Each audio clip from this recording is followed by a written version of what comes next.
भारत माता की जय। भारत माता की। భారతీయులకు ప్రపంచవ్యాప్తంగా ఉన్న తెలుగు వారికి నా హృదయపూర్వక స్వాతంత్ర్య దినోత్సవ శుభాకాంక్షలు। ఈ రోజు మనందరం జాతీయ జెండా కింద నిలబడ్డాం। ఈ జాతీయ జెండా మన స్వాతంత్రానికి ప్రతీక, మన ఆత్మ గౌరవానికి ప్రతిబింబం। 80 ఏళ్ల క్రితం మనం స్వేచ్ఛను సాధించుకున్నాం। వచ్చే 20 ఏళ్లలో ప్రపంచాన్ని జయిద్దాం। ఒకటే లక్ష్యం, ఒకటే గమ్యం। ప్రధాని శ్రీ నరేంద్ర మోడీ గారు వికసిత్ భారత్ లక్ష్యాన్ని నిర్దేశించారు। మనం స్వర్ణాంధ్రప్రదేశ్ లక్ష్యాన్ని పెట్టుకున్నాం। ఈ రెండు లక్ష్యాలు వేరు కాదు। వికసిత్ భారత్కు బలమైన రాష్ట్రం, స్వర్ణాంధ్రకు బలమైన దేశం కావాలి। అందుకే దేశం కోసం మనం చేసే ప్రతి పని స్వర్ణాంధ్ర నిర్మాణంలో ఒక భాగం। స్వర్ణాంధ్ర కోసం మనం చేసే ప్రతి పని వికసిత్ భారత్ నిర్మాణంలో ఒక భాగం। అంతా కలిసి ఐక్యంగా, బాధ్యతగా స్వర్ణాంధ్రప్రదేశ్ నిర్మిద్దాం। వికసిత్ భారత్ను సాకారం చేద్దాం।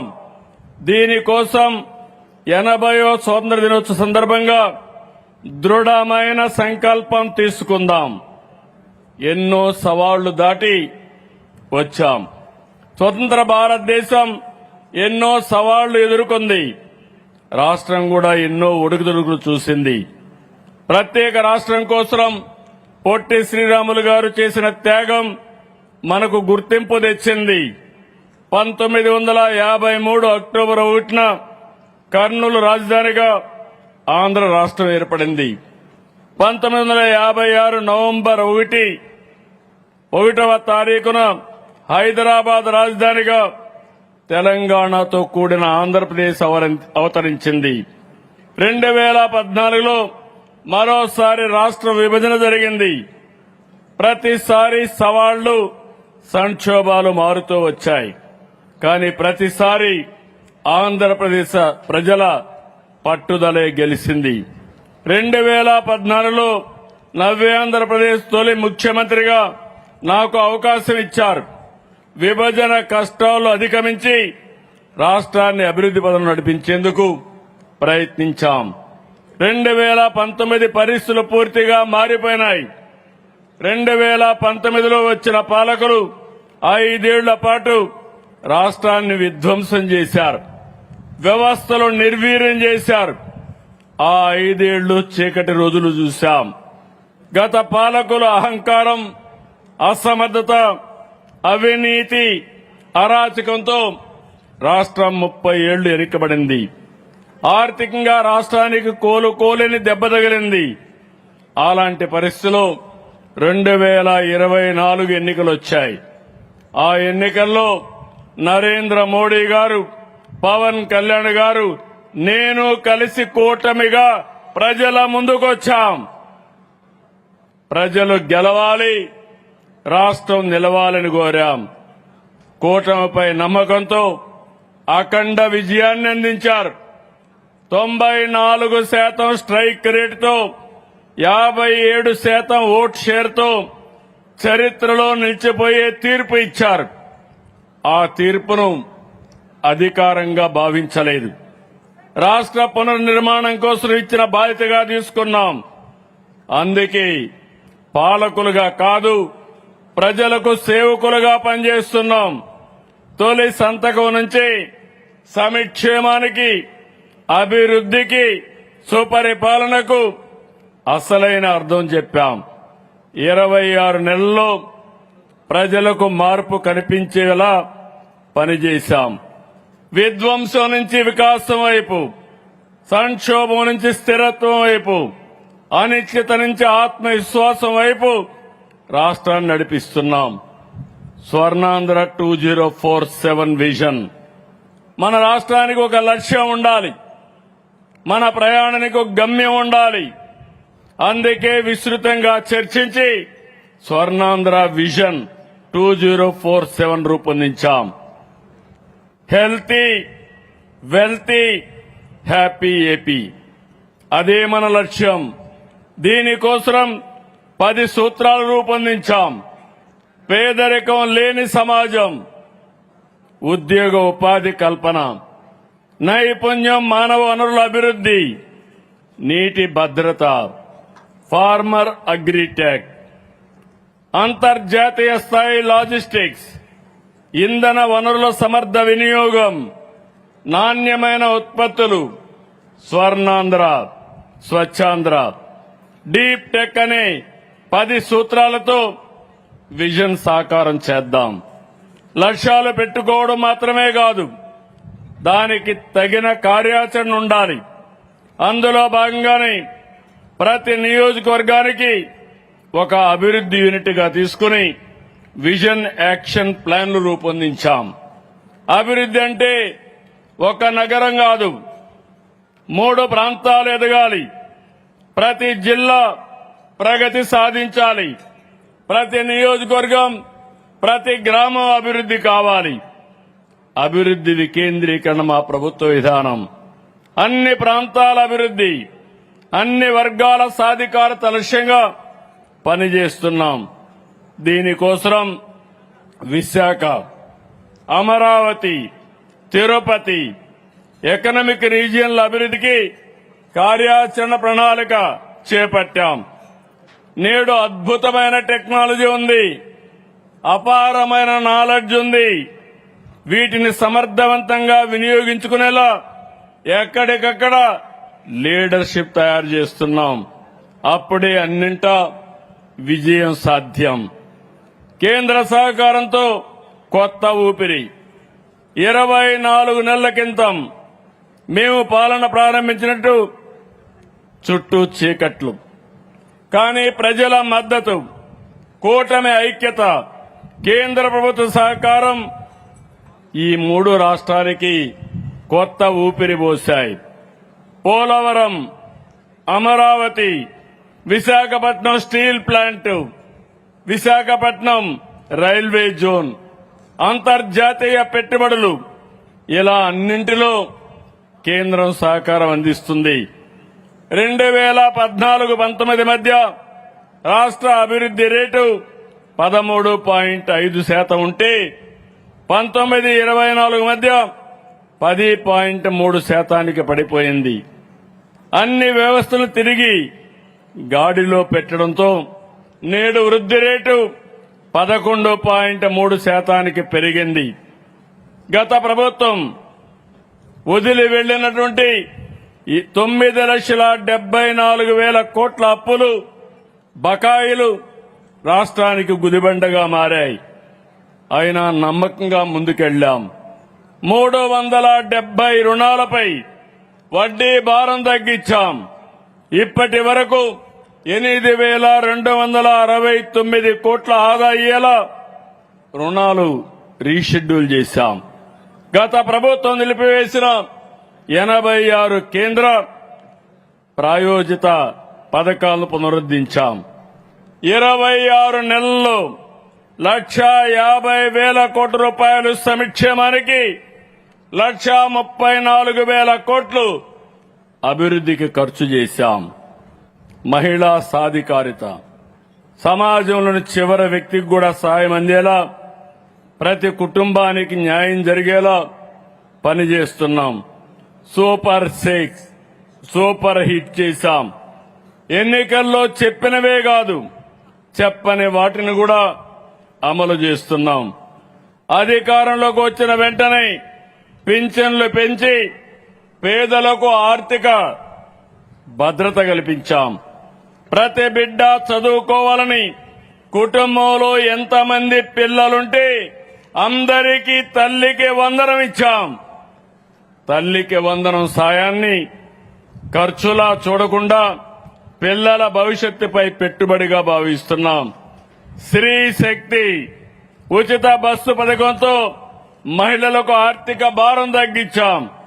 సరిగ్గా ఏడాది క్రితం స్త్రీ శక్తి కార్యక్రమం ప్రారంభమైంది. ఉద్యోగానికి వెళ్లే ఆడబిడ్డకు, పనికి వెళ్లే మహిళకు, ఆసుపత్రికి, మార్కెట్కి, గుడికెళ్లే స్త్రీ మూర్తులకు వరంగా మారింది. దీపం 2 ద్వారా ఉచిత గ్యాస్ సిలిండర్లు, ఆటో డ్రైవర్ కండగా ఆటో డ్రైవర్ల సేవలో అందిస్తున్నాం. అన్న క్యాంటీన్లతో పేదల ఆకలి తీర్చి ఆత్మ గౌరవాన్ని కాపాడుతున్నాం. పట్టణ ప్రాంతాలతో పాటు గ్రామీణ ప్రాంతాల్లో అన్న క్యాంటీన్లు తీసుకొస్తున్నాం. సమాజంలో ఆర్థిక అసమానతలు లేనప్పుడే మెరుగైన జీవన ప్రమాణాలు, నిజమైన ప్రగతి. దీనికోసం P4 అనే ఉన్నతమైన కార్యక్రమాన్ని MBK 1020 విధానంతో రూపొందించాం. సమాజంలో ఉన్నత స్థాయిలో ఉండి 10% మంది అట్టడుగునున్న 20% మంది కుటుంబాలకి చేయూతనిచ్చేందుకే P4 ని ఎంపిక చేశాం. నేడు లక్షలాది మంది బంగారు కుటుంబాలని మార్గదర్శులు దత్తత తీసుకుని సమగ్ర అభివృద్ధి, నిరంతర సాధికారత కోసం కృషి చేస్తున్నారు. యువత భవిష్యత్తు, నవ్యాంధ్ర భవిష్యత్తు యువత చేతుల్లో ఉంది. వారంతా ఉద్యోగాలు సృష్టించే స్థాయికి ఎదగాలి. ప్రపంచ స్థాయి నైపుణ్యాలతో గ్లోబల్ లీడర్లుగా ఎదగాలి. ఉద్యోగాల కోసం మీరు ఎడడం కాదు, ఉద్యోగాలు, ఉపాధి అవకాశాలు రాష్ట్రానికి వచ్చేలా చేస్తున్నాం. నిరుద్యోగుల కోసం నైపుణ్యం అనే ఇంటిగ్రేటెడ్ ప్లాట్ఫామ్ తీసుకొచ్చాం. మెగా డిఎస్సి 2025 ద్వారా 15,941 ఉపాధ్యాయ పోస్టుల్ని పారదర్శకంగా భర్తీ చేశాం. దీనికి ఎన్నో అడ్డంకులు వచ్చాయి. సృష్టించారు, తప్పుడు ఆరోపణలు చేశారు. అన్ని అధిగమించి తొలి సంతకాన్ని నిలబెట్టుకుని ముందుకు పోతున్నాం. ఇక ప్రతి ఏటా డిఎస్సి ద్వారా ఉపాధ్యాయ పోస్టులు భర్తీ చేస్తామని ఈ వేదిక నుంచి ప్రకటిస్తున్నాను. ఈ ఏడాది 10,000 పైగా ఉద్యోగాలతో ఇప్పటికే జాబ్ క్యాలెండర్ విడుదల చేశాం. రతన్ టాటా ఇన్నోవేషన్ హబ్తో నూతన ఆవిష్కరణలకు తోడ్పాటు ఇస్తున్నాం. యువతకు మా సందేశం ఒకటే: మీ కలలకు ప్రభుత్వం అండగా ఉంటుంది. మేము అవకాశాలు సృష్టిస్తాం, మీరు సద్వినియోగం చేసుకోండి, అద్భుతాలు సృష్టించండి. మీ ప్రతిభకు ఆకాశమే హద్దు. మీ ఆవిష్కరణలకు ప్రపంచం జై కొట్టాలి. పెట్టుబడులు వెల్లువ, ఉపాధి, ఉద్యోగాల సృష్టి, పారిశ్రామికవేత్తల్లో నమ్మకం పెంచేందుకు 28 కొత్త పాలసీలు తీసుకొచ్చాం. 5 ఏళ్లలో 20 లక్షల ఉద్యోగ లక్ష్యంతో ముందుకెళ్తున్నాం. 24 లక్షల కోట్ల పెట్టుబడులకు ఒప్పందాలు కుదిరాయి. వీటిలో 14 లక్షల కోట్ల పెట్టుబడులకి ఆమోదం తెలిపాం. దీంతో 11 లక్షల ఉద్యోగాలు వస్తాయి. ఒక ఏడాదిలో దేశానికి వచ్చిన పెట్టుబడుల్లో 25% మన రాష్ట్రానికి రావడం మనపై నమ్మకాన్ని పెంచింది. 2 ఏళ్లలో ఎఫ్డీఐ 6.5 రెట్లు పెరిగింది. Google AI data center, Arcelor Mittal, JSW steel, Dalmia cement, green ammonia, Hero, Royal Enfield, Swarnagiri gold mine వంటి అనేక ప్రాజెక్టులు వచ్చాయి. 95,000 కోట్ల విలువైన బీపీసీఎల్ వంటి భారీ ప్రాజెక్టు పట్టాలెక్కుతుంది. స్పీడ్ ఆఫ్ డూయింగ్ బిజినెస్ తో 36 రోజుల్లోనే అమ్కా డిఫెన్స్ ప్రాజెక్టుకు అనుమతులు ఇచ్చాం. 1 ఫ్యామిలీ 1 ఆంటర్ప్రెన్యూర్, 1 డిస్ట్రిక్ట్ 1 ప్రోడక్ట్ అనే లక్ష్యంతో ఈ ప్రభుత్వం ముందుకు పోతున్నాం. దీనికోసం అన్ని నియోజకవర్గాల్లో ఎంఎస్ఎంఈ పార్కులు ఏర్పాటు చేశాం.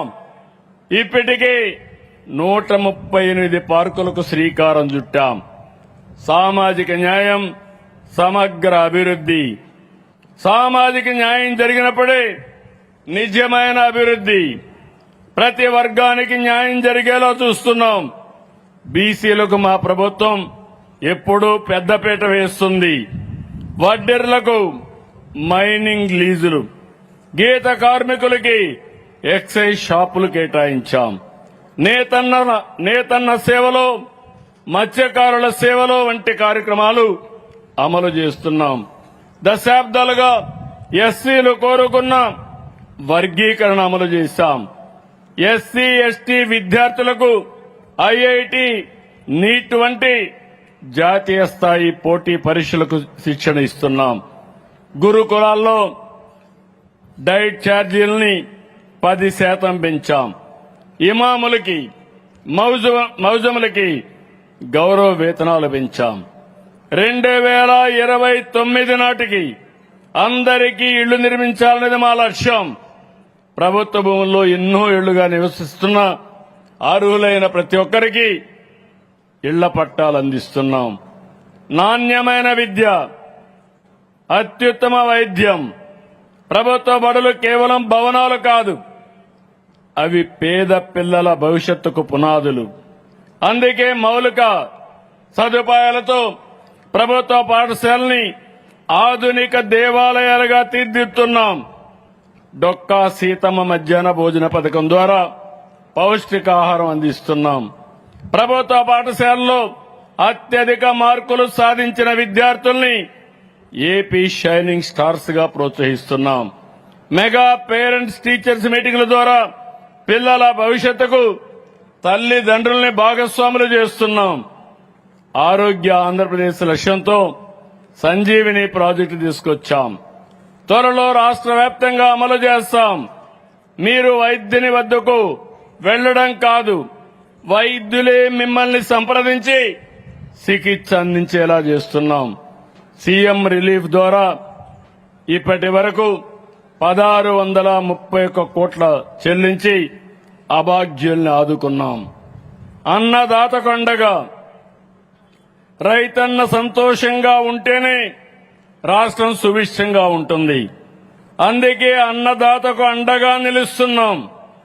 పీఎం కిసాన్, అన్నదాత సుఖీభవ కింద ప్రతి రైతుకు ఏడాదికి 20,000 అందిస్తున్నాం. ధాన్యం డబ్బులని 48 గంటల్లో రైతుల ఖాతాలో జమ చేస్తున్నాం. పొగాకు, కోకో, మామిడి, టమోటో రైతులు మద్దతు ధర ఇచ్చి ఆదుకున్నాం. పొగాకు రైతులకు 2 ఏళ్ల పాటు వడ్డీ లేకుండా 50,000 రూపాయలు రుణం ఇస్తున్నాం. క్వింటాలు పొగాకుకి 1,000 రూపాయల చొప్పున ప్రోత్సాహాన్ని నేరుగా రైతుల ఖాతాలో జమ చేరుస్తున్నాం. డ్రోన్లు, ఉపగ్రహ చిత్రాలు, ఏఐ, ఆధునిక సాంకేతికని వ్యవసాయంలోకి తీసుకొస్తున్నాం. 1,00,000 కోట్ల రూపాయలతో రాయలసీమని హార్టికల్చర్ హబ్ గా రూపొందిస్తున్నాం. మదనపల్లిలో తొందరలోనే హార్టికల్చర్ హబ్ కు శ్రీకారం చుడతాం. ఇండియన్ స్కూల్ ఆఫ్ అగ్రికల్చర్ ఏర్పాటు చేస్తాం. అక్వా రంగాన్ని మరింత బలోపేతం చేసేలా యూనిట్ విద్యుత్తు ₹50 అందజేస్తాం. ప్రకృతి సేద్యం ద్వారా వాతావరణాన్ని పరిరక్షించుకుంటాం. మన ఆరోగ్యాన్ని, మన భూములను కూడా కాపాడుకుంటామని చెప్పి నేను మీకు తెలియజేస్తున్నా. ప్రతి ఎకరాకు నీరు, రాష్ట్రంలోని ప్రతి ఎకరాకు సాగునీరు అందించాలనేది మా లక్ష్యం. 26 నెలల్లో సాగునీటి ప్రాజెక్టుల కోసం 25,000 కోట్ల రూపాయలు ఖర్చు చేశాం. వచ్చే 3 ఏళ్లలో 35,000 కోట్ల ఖర్చుతో 36 ప్రధాన సాగునీటి ప్రాజెక్టులు పూర్తి చేయడానికి ఇరిగేషన్ క్యాలెండర్ విడుదల చేశాం. 30 ఏళ్ల కల వెలుగొండ. త్వరలోనే ఆ కలను ఫేజ్ 1 ప్రారంభంతో నిజం చేసుకుంటున్నాం. వంశధార నాగావళి నదుల అనుసంధానం 73% పూర్తి చేశాం. నేరేడి ప్రాజెక్టు 70 సంవత్సరాల సమస్య, తొందరలోనే పూర్తి చేస్తాం. ఉత్తరాంధ్ర సుజల స్రవంతిని ముందుకు తీసుకెళ్తున్నాం. అనకాపల్లికి తొందరలోనే గోదావరి జలాలు అందిస్తాం. డ్యాముల భద్రతకు అత్యధిక ప్రాధాన్యత ఇస్తున్నాం. 9 ప్రధాన జలాశయాల్లో గేట్ల మరమ్మతులు, భద్రతా పనులకు నిధులిచ్చాం. తుంగభద్ర డ్యాముకి 33 గేట్లు ఏర్పాటు చేసి రాయలసీమ ఆశలు నిలబెట్టాం. పోలవరం జీవనాడి, పోలవరం ఆంధ్రప్రదేశ్కి జీవనాడి. 2019 ప్రభుత్వ మార్పుతో పోలవరం ప్రాజెక్టుకు తీవ్ర నష్టం జరిగింది. సమస్యలు పరిష్కరించి 2 ఏళ్లలో 89% పనులు పూర్తి చేశాం. నిర్వాసితులను ఆదుకుంటున్నాం. వచ్చే ఏడాది మార్చి నాటికి అన్ని పనులు పూర్తి చేస్తాం. పుష్కరాల కంటే ముందు పోలవరాన్ని జాతికి అంకితం చేస్తామని ఈ పవిత్రమైన సమయంలో మీ అందరికీ విజ్ఞప్తి చేస్తున్నాను. ప్రతి ఎకరాకు నీళ్లు ఇవ్వాలనేది ఒక లక్ష్యం. సంక్షేమం అభివృద్ధి కలయిక. నేను ఎప్పుడూ ఒకటి నమ్ముతాను, సంక్షేమం అభివృద్ధి సమతూకంగా ఉండాలి. అభివృద్ధితో సంపద సృష్టించి ఆదాయాలు పెంచి సంక్షేమం అందించాలి. తద్వారా అన్ని వర్గాల్లో సాధికారత తీసుకురావాలి. అందులో భాగంగా అభివృద్ధి కార్యక్రమాలకు ప్రాధాన్యత ఇస్తున్నాం. రామాయంపట్నం, మచిలీపట్నం, మూలపేట గ్రీన్ ఫీల్డ్ ఎయిర్పోర్ట్లు శరవేగంగా నిర్మిస్తున్నాం. జువాలద్దీన్, నిజాంపట్నం,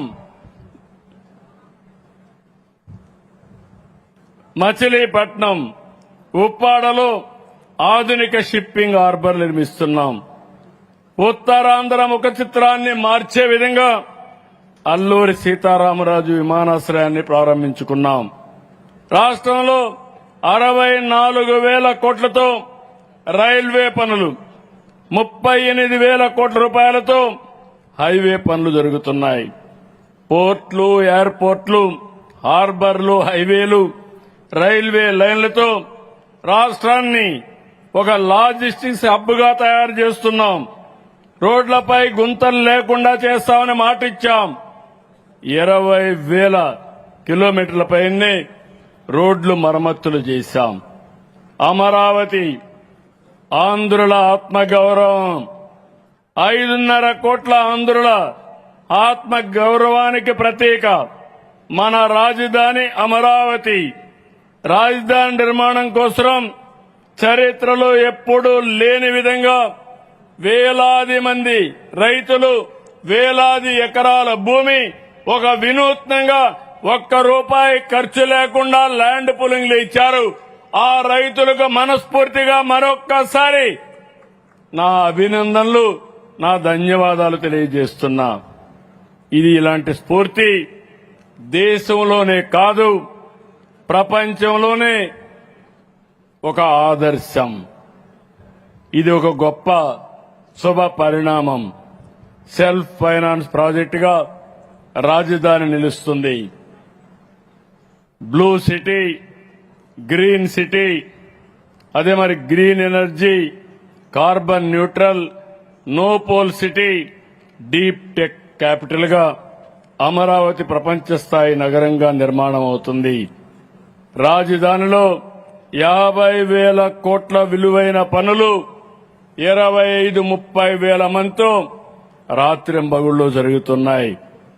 భవిష్యత్తులో ప్రతి పౌరుడు అమరావతి నా రాజధానిని గర్వంగా చెప్పుకునేలా ప్రపంచంలోనే నెంబర్ 1 రాజధానిగా అమరావతిని తయారు చేస్తామని రాష్ట్రానికి విజ్ఞప్తి చేస్తున్నాం. గ్రామాలే పట్టు కొమ్మలు.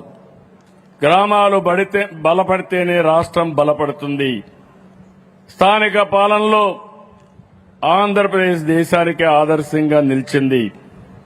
ఒకే రోజు 13,326 గ్రామ సభలు నిర్వహించాం.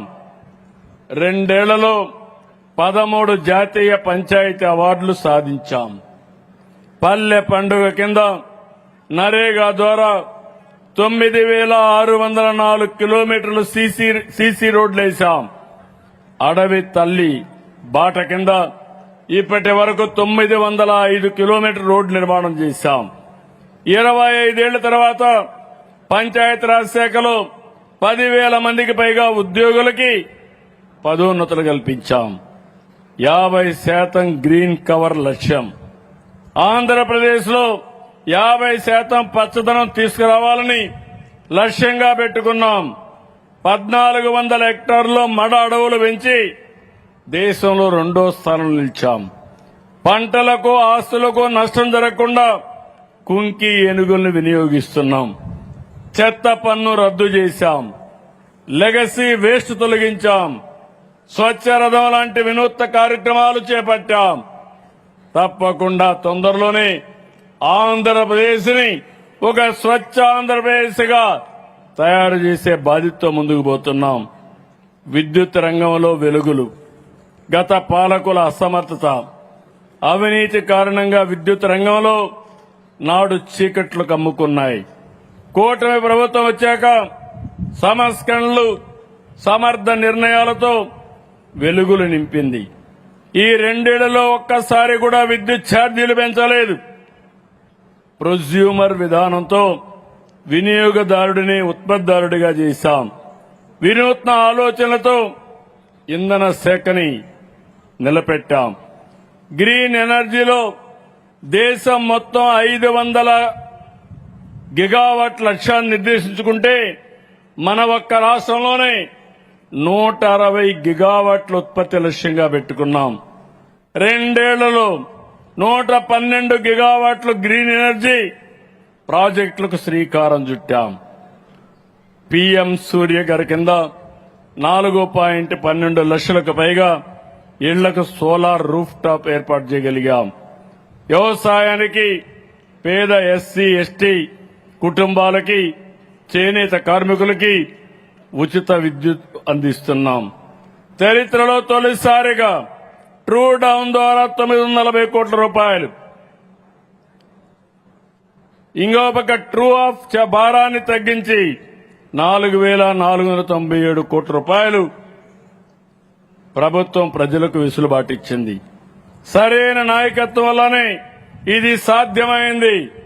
ఈ రోజు మళ్లీ చెప్తున్నా, రాబోయే 3 సంవత్సరాలు కూడా కరెంటు ఛార్జీలు పెంచమని మరొకసారి రాష్ట్ర ప్రజానీకానికి హామీ ఇస్తున్నాం. పేదరిక నిర్మూలన, సాధికారిత. మహిళా చేతిలో డబ్బులు ఉంటే కుటుంబం బలపడుతుంది. మహిళ నిర్ణయం తీసుకునే స్థాయికి వస్తే సమాజం నిలబడుతుందని మేము నమ్ముతాం. ఇప్పటికే 1,00,000 మంది స్వయం సహాయ సంఘ సభ్యుల్ని పారిశ్రామికవేత్తలుగా తీర్చిదిద్దాం. వచ్చే ఏడాదికి అదనంగా 5 లక్షల మందిని పారిశ్రామికవేత్తలుగా తయారు చేయాలనే లక్ష్యంతో ముందుకు పోతున్నాం. డాక్రా ఉత్పత్తులకు స్వయం వేపి అనే బ్రాండ్ పెట్టాం. వీధి వ్యాపారులకి రుణాలు అందిస్తున్నాం. పర్యాటక రంగం. ఆంధ్రప్రదేశ్లో పర్యాటకం అంటే కేవలం ఒక ప్రయాణం కాదు. ప్రతి ఒక్క యువకుడికి ఉపాధి, ప్రతి కుటుంబానికి ఒక ఆదాయ మార్గం, ప్రతి గ్రామానికి ఒక అవకాశం, రాష్ట్రానికి గ్రోత్ ఇంజన్. పర్యాటక రంగానికి పారిశ్రామిక హోదాతో ఫలితాలు వస్తున్నాయి. ఈ 2 ఏళ్లలో పర్యాటక రంగంలో 19,390 కోట్ల పెట్టుబడులకు సంబంధించి 107 ఎంఓయూలు చేసుకున్నాం. Beach tourism, temple tourism, home స్టేల్ని ప్రోత్సహిస్తున్నాం. 36 కోట్ల మంది పర్యాటకులు లాస్ట్ ఇయర్ మన రాష్ట్రాన్ని సందర్శించారు. సుపరిపాలనతో రామరాజ్యం. ప్రజలకు పాలన దగ్గరగా ఉండాలి. అందుకే మార్కాపురం, పోలవరం జిల్లాలను కొత్తగా ఏర్పాటు చేశాం. అన్నమయ్య జిల్లాకు మదనపల్లిని కేంద్రంగా మార్చాం. మీ తాత తండ్రి నుంచి వారసత్వంగా వచ్చిన భూమిపై మీ హక్కులు కాపాడతాం. భూ సమస్యలకు శాశ్వత పరిష్కారం చూపుతున్నాం. దీనికోసం రెవెన్యూలో సంస్కరణ తీసుకొచ్చాం. ఈ ఏడాది జనవరి నుంచి రాజముద్రతో 32 లక్షల మంది పట్టాదారు పాస్ పుస్తకాలు పంపిణీ చేశాం. వచ్చే మార్చికి మిగిలిన 9,365 గ్రామాల్లో రీసర్వే పూర్తి చేసి 68 లక్షల మందికి పాస్ పుస్తకాలు పంపిణీ చేస్తాం. రెవెన్యూ సంస్కరణలతో 1000 ఎకరాల భూమిని 22A నుంచి తొలగించాం. సెట్టిపల్లి, కంగుంది, వట్టి చెరుకూరు, గుటుపల్లి, ముదినేపల్లి, కలిదిండి ఎన్నో దశాబ్దాలుగా 60-70 సంవత్సరాలుగా ఉన్నటువంటి భూ సమస్యకి శాశ్వత పరిష్కారం చూపాం. ప్రతి ఒక్కరి ఆస్తికి భద్రత, భరోసా ఇస్తాం. అవినీతికి ఆస్కారం లేకుండా మన మిత్ర గవర్నెన్స్ ద్వారా 1100 సేవలు అందిస్తున్నాం. ఉచిత ఇసుక విధానంతో నిర్మాణ రంగాన్ని బలోపేతం చేశాం. ల్యాండ్ టైటిలింగ్ యాక్ట్ రద్దు చేశాం. నాలా చట్టాన్ని రద్దు చేశాం. నకిలీ మద్యం బ్యాండ్లకు చెక్కు పెట్టాం. ఎక్సైజ్ రంగాన్ని ప్రక్షాళన చేశాం. ప్రజలే ఫస్ట్ అనే నినాదంతో పీపీపీకి ప్రాధాన్యత ఇస్తున్నాం. ప్రభుత్వ పథకాలు, కార్యక్రమాలపై ప్రజల నుంచి నేరుగా అభిప్రాయాలు తీసుకుని ఎక్కడికక్కడ జాగ్రత్తలు తీసుకుంటున్నాం. ఉద్యోగుల సంక్షేమాన్ని విస్మరించలేదు. ఉద్యోగులకి 30,849 కోట్లు బకాయిలు చెల్లించాం. Technology, spirituality. టెక్నాలజీ మన జీవితాన్ని సులభం చేస్తుంది, కానీ అదే సమయంలో ఒత్తిడి కూడా పెంచుతుంది. అందుకే టెక్నాలజీతో పాటు స్పిరిచువాలిటీ కూడా ఉండేలా చూస్తున్నాం. యోగా, ధ్యానం, ప్రాణాయామం వంటి ఆరోగ్యకరమైన జీవన విధానాలను ప్రోత్సహిస్తున్నాం. టెక్నాలజీ మన అభివృద్ధికి ఊతమిస్తే స్పిరిచువాలిటీ మానసిక ప్రశాంతత ఇస్తుంది. రాష్ట్రంలోని ప్రసిద్ధ పుణ్యక్షేత్రాల పవిత్రను కాపాడుతూ సేవల నాణ్యతను పెంచాం. శాంతి భద్రతలతో అభివృద్ధి కావాలంటే శాంతియుత వాతావరణం ఉండాలి. పెట్టుబడులు రావాలంటే భద్రత కావాలి. ప్రజలు ప్రశాంతంగా జీవించాలంటే చట్టం దాని పని అది చేయాలి. అందుకే పోలీసులకు ప్రజా భద్రతలో పూర్తి స్వేచ్ఛనిచ్చాం. విజిబుల్ పోలీసింగ్, ఇన్విజిబుల్ పోలీస్ అనేది మా విధానం. పోలీస్ శాఖలో టెక్నాలజీ, డ్రోన్, ఏఐ విస్తృతంగా వినియోగిస్తున్నాం. వీటి ఫలితాలు కనిపిస్తున్నాయి. నేరస్తుల్ని వేగంగా గుర్తించడంతో పాటు అంతే వేగంగా శిక్షలు పడేలా చర్యలు తీసుకుంటున్నాం. రాజకీయ ముసుగులో నేరాలకు పాల్పడే వారిపై కఠినంగా ఉంటాం. ఆడబిడ్డలపైన అఘాయిత్యాలకు పాల్పడితే అదే వారికి చివరి రోజున మరొక్కసారి హెచ్చరిస్తున్నాను. ఈగల్ టాస్క్ ఫోర్స్ ద్వారా గంజాయి, డ్రగ్గుపై ఉక్కు పాదాన్ని మోపుతాం. పోలీసుల సంక్షేమానికి కూడా ప్రాధాన్యత ఇస్తున్నాం. వారికి 427 కోట్ల బకాయిలు చెల్లించాం. స్వర్ణాంధ్ర నుంచి, స్వాతంత్రం నుంచి స్వర్ణాంధ్ర వరకు ఇప్పుడు నేను ఒకటే విజ్ఞప్తి చేస్తున్నా. స్వాతంత్రం మనందరికీ హక్కులు ఇచ్చింది. స్వర్ణాంధ్ర మనకు, మన పిల్లలకు బంగారు భవిష్యత్తు ఇస్తుంది. స్వాతంత్రం మనకు అవకాశాలు ఇచ్చింది. స్వర్ణాంధ్ర ఆ అవకాశాలను ఆర్థిక శక్తిగా మారుస్తుంది. స్వాతంత్రం మనల్ని ఐక్యత చేసింది. స్వర్ణాంధ్ర మనల్ని దేశంలో నెంబర్ 1 శక్తిగా నిలబెడుతుంది. 2024లో రాష్ట్ర పునర్నిర్మాణాన్ని ప్రారంభించాం. 2047 నాటికి అంతా గర్వించేలా స్వర్ణాంధ్ర నిర్మిద్దాం. ఇది కేవలం ప్రభుత్వ లక్ష్యం కాదు, ఇది 5.5 కోట్ల ఆంధ్రుల సంకల్పం కావాలని పిలిపిస్తున్నాను. ఇది మన పిల్లల భవిష్యత్తు కోసం మనందరి బాధ్యత. ఇది మన తరానికి వచ్చిన చారిత్రక అవకాశం. విధ్వంసం నుంచి వికాసం వైపు అడుగులేశాం. ఇక వికాసం నుంచి వైభవం వరకు ప్రయాణిద్దాం. సంక్షోభం నుంచి స్థిరత్వానికి వచ్చాం. స్థిరత్వం నుంచి స్వర్ణాంధ్ర వైపు సాగుదాం. ఈ సంకల్పాన్ని నెరవేర్చేందుకు ఆత్మవిశ్వాసంతో, అంకిత భావంతో ప్రతిరోజు పనిచేద్దాం. మన సంకల్పం ఒకటి, భారత్ ప్రపంచంలో నెంబర్ 1 కావాలి. ప్రపంచంలో తెలుగు జాతి నెంబర్ 1 కావాలి. వికసిత్ భారత్ నిర్మిద్దాం, స్వర్ణాంధ్రప్రదేశ్ సాధిద్దాం. జై తెలుగు తల్లి, జై తెలుగు తల్లి, జై Hind. Thank you, sir, for your valuable message. అద్భుతమైన సందేశం ద్వారా सावधान होगा, सावधान। परेड विश्राम होगा, विश्राम। అద్భుతమైన సందేశం ద్వారా అందరిలోనూ నూతనోత్సాహాన్ని నింపినటువంటి గౌరవనీయులైన ఆంధ్రప్రదేశ్ రాష్ట్ర ముఖ్యమంత్రి వర్యులు శ్రీ నారా చంద్రబాబు నాయుడు గారికి హృదయపూర్వక ధన్యవాదాలు తెలియజేసుకుంటున్నాం. Honorable Chief Minister is requested to decorate medals to the officers who rendered remarkable and noteworthy services. Sri Anburajan IPS, DIG Sports and Welfare, will announce the names of the awardees. విధి నిర్వహణలో అత్యుత్తమ ప్రదర్శన కనపరిచినటువంటి police అధికారులకు medals ను బహుకరించవలసిందిగా ఈనాటి కార్యక్రమ ముఖ్య అతిథి గౌరవనీయులైన ఆంధ్రప్రదేశ్